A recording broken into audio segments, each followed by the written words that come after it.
খেলাটা যখন বার্সা এবং রিয়ালের মধ্যে, তখন সেই খেলায় টান টান উত্তেজনা থাকবে, এটাই স্বাভাবিক। দর্শকদের একটা বাড়তি উন্মাদনা থাকবে, এটা একদম অপরিসীম। সারা বিশ্বের দৃষ্টি ওই এল ক্লাসিকোর দিকেই ছিল কালকে রাতে। ঠিক সেরকম আমার দৃষ্টিও এল ক্লাসিকোর দিকেই ছিল। একটা হিসেবে আমি সারা রাতই কালকে খেলা দেখছি। খেলার প্রথম 2 মিনিটে বার্সার দুইটি অ্যাটাক, একটা লামিল ইয়ামালের যে ড্রিবলিং করে বাঁকানো শট সেকেন্ড বারে খুব দুর্দান্তভাবে কর্তোয়া ঠেকায় দিছে, এবং রাফিনার একটা হেড যখন সেভ দিল, তখন মনে করছি বার্সার কপাল খারাপ, বার্সা মনে হয় আজকে আর জিততে পারবে না। এই যে যে দুইটা গোলের সুবর্ণ সুযোগ এবং দুইটা গোলই শট অন টার্গেট, কর্তোয়া বিশ্বমানের গোলকি, এই মুহূর্তে বিশ্বের সেরা গোলকিপার, তাতে কোনো সন্দেহ নাই। সে দুর্দান্ত দুটো সেভ দিছে, তার মানে বার্সার কপালে আজকে দুঃখ আছে। এইটাই ধরে নিছি প্রথম 2 মিনিটেই। 4 মিনিটের সময় যখন এমবাপ্পে দুর্দান্ত গোলটা করলো, পুরো গ্যালারি বার্সেলোনার একদম চুপ, ওদের রিয়াল মাদ্রিদ ফাটায় ফেললো। কিছুক্ষণ পরেই এমবাপ্পের ইনজুরি হয়ে গেল, তখন লেট করলো। রাফিনার সেই ব্যাগ মাঠ থেকে নিয়ে মাঠের বাইরে রাখা, তখন বুঝলাম না, এই বার্সা বড় ভয়ঙ্কর। এই বার্সার দ্বারা সব কিছুই সম্ভব, এই বার্সার দ্বারা কামব্যাক করা সম্ভব। 22 মিনিটে যখন লামিন ইয়ামাল সুন্দর মতো ড্রিবলিং করে শটটা সেকেন্ড বারে না দিয়ে ফার্স্ট বারে দিল এবং বর্তমানের বিশ্বের শ্রেষ্ঠ গোলকিপার কর্তোয়াকে পরাস্ত করলো এবং গ্যালারিতে গিয়ে সেই আইকনিক চুপ সেলিব্রেশন করলো, তখনই আমি শিওর হয়ে গেছিলাম আজকে রিয়াল মাদ্রিদের কপালে দুঃখ আছে। এবং হাফ টাইমের আগে এক হালি মানে 4টি গোল হজম করলো কারা? Real Madrid. এখন যদি আসি বার্সার এই সফলতার পিছনের আসল গল্প কী? সফলতার পিছনে দুর্দান্ত গতিশীল রাফিনা, ঠান্ডা মাথার লেমনডস্কি এবং দুর্দান্ত ইয়ং ট্যালেন্ট লামিন ইয়ামাল।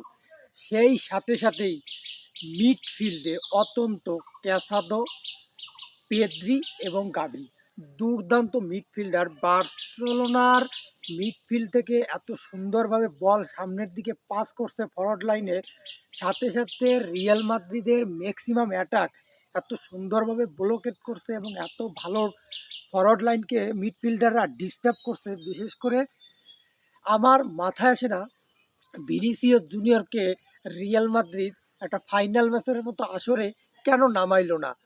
প্রথম হাফে তো মাত্র 1 মিনিট মনে হয় নামাইছিল, একটা টান দিছিল।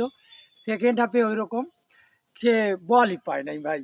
মানে আমার কাছে এরকম মনে হয়েছে যে রিয়াল মাদ্রিদ ভিনিসিয়াস জুনিয়রকে মাঠেই নামায় নাই, খেলতেই স্কোয়াডেই রাখে নাই, এরকম মনে হয়েছে। মানে একটা প্লেয়ার মাঠে থাকবে, বিশ্বের সেরা প্লেয়ার, অনেকের কথা সো কল ব্যালন্ডিয়র উইনার, সে একটা মাঠে থাকবে অথচ সে কোনো কারিশমা দেখাইতে পারবে না, গোলে কোনো অবদান রাখবে না, গোল চান্স ক্রিয়েট করতে পারবে না, মানে সারা ম্যাচে 5 মিনিটও সে বল পায়ে রাখতে পারবে না। এই রকম আমার কাছে মনে হলো ভিনিসিয়াস জুনিয়র আসলে মাঠে ছিল না। এমবাপ্পে মোটামুটি ভালো খেলছে, আর বালিংহাম আমার কাছে মনে হয় ওভার রেটেড। যে সে যত বড় প্লেয়ার তার থেকে বেশি তার নাম কাম আলোচনায় আসে এবং বেশি হাইপ হয়, আসলে ওই মানের প্লেয়ার সে না। আর সলিড ডিফেন্স যেটাকে বলে বার্সার ছিল, ডিফেন্স কুন্ডে বালদে অসম্ভব ভালো, তারপর কুবার্সি খুবই সুন্দর, আরোহনাম ছিল লাস্টে ভালো, তার আগে মার্টিনেস ছিল, সেও ভালো। সেদিক থেকে বিবেচনা করলে রিয়াল মাদ্রিদের ডিফেন্স একদম জিরো। রিয়াল মাদ্রিদে মেন্ডির কোনো পারফর্ম নাই, চুয়ামেনি কি খেলছে সে নিজেও জানে না। কামাভিঙ্গা মোটামুটি কিছু বাজে ট্যাকেল করছে লামিন ইয়ামালরে, এছাড়া দুর্দান্ত কোনো খেলা ওদের ডিফেন্সেও ছিল না। মিডফিল্ড একদম বাজে। সব মিলাইয়া উঠতে থাকা বার্সা, আসলে এদের থামানো খুব দুষ্কর। তার প্রমাণ হচ্ছে বার্সার গোলকি সেন্সি যে লাল কার্ড খাইছে, লাল কার্ড খাওয়ার পরে পুরো টিম কম্বিনেশন চেঞ্জ হয়ে গেছে। লামিন ইয়ামালকে উঠান লাগছে, গাবিকে উঠান লাগছে, পিনাকে নামার লাগছে। তারপরেও বার্সা যে খেলার যে টেকটিক, যদিও তারা অ্যাটাকে যায় নাই, কিন্তু তারা সলিড ডিফেন্স এবং মিডফিল্ড রাখছে। যদি লাল কার্ড না হইতো, বার্সার কপালে খুব দুঃখ, মানে রিয়ালের কপালে খুবই দুঃখ ছিল। মনে হইতেছে গোলের রেকর্ড ভেঙে যাইতো, 7-8 গোল হয়ে যাইতো যদি এই লাল কার্ডটা না খাইতো। একটা লাল কার্ড খাওয়ার কারণে অ্যাটাকে যাইতে বিশাল সমস্যা হয়েছে, যেহেতু লামিন ইয়ামাল ছিল না, মাঝখান দিয়ে গাভীরে উঠাই নেওয়া হয়েছে। সব মিলাইয়া বার্সা দুর্দান্ত খেলছে, সুপার হিট খেলছে, এবং ভবিষ্যতে বার্সার আসলে উজ্জ্বল ভবিষ্যৎ, বার্সার জন্য উজ্জ্বল ভবিষ্যৎ।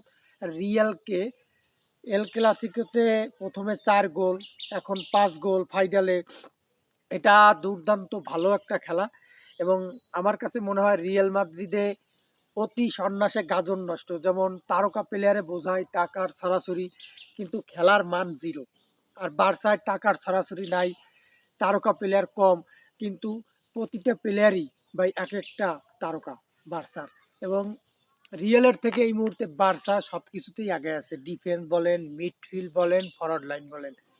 আর লামিন লামিন ইয়ামালকে আসলে সে যে গোলটা করছে, কর্তোয়ার মতো একটা গোলকিপারকে ফাঁকি দিয়ে সেকেন্ড বারে না মারে ফার্স্ট বারে, তার যে আইকিউ, যে মাথার উপস্থিত বুদ্ধি, এটা আমাকে মেসির, সেই আইকনিক মেসিকে, আমার লিজেন্ডারি মেসিকে স্মরণ করায় দেয়। এবং রাফিনা আমার কাছে মনে হয় এই মুহূর্তে ব্রাজিলের যত প্লেয়ার আছে, অনেকে বিটিসিএস বলবে, নেইমার বলবে, কিন্তু রাফিনার যে ডেডিকেশন, রাফিনার যে স্কিল, গতি, মানে ফিনিশ দেওয়ার অসম্ভব ক্ষমতা, রাফিনা এই মুহূর্তে বিশ্বের সব থেকে ভালো একজন প্লেয়ার আমি মনে করি। ধন্যবাদ সবাইকে।